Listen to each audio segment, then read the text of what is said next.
I'm late with the intro, but we under the Jeep. This is the differential up front.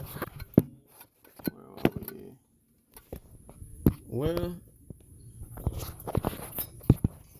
I'm assuming y'all can see this, but there's a bolt up here. This is where, there we go. So yeah, the transfer case. So we're undoing this top bolt, which is gonna relieve some pressure, which is the fill hole. And then we come back to undo this bottom one. There's 8mm Allen keys or whatever. So we got a long extension on here. So about to go ahead and get this loose, get the bottom one loose, drain it, and refill it.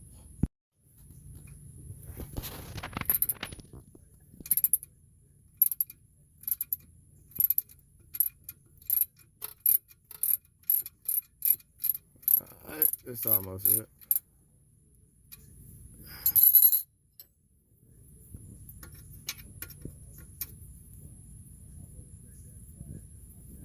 Alright, you can slide it over.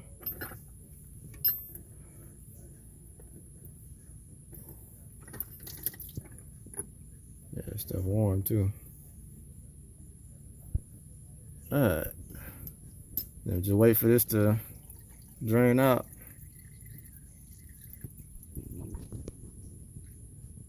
Didn't take long.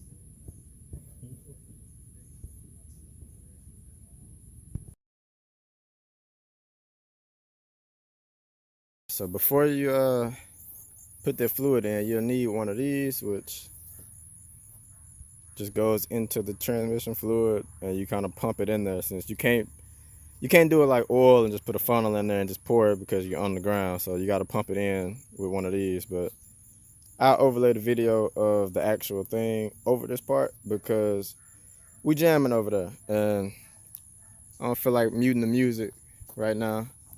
So yeah, but back to the truck.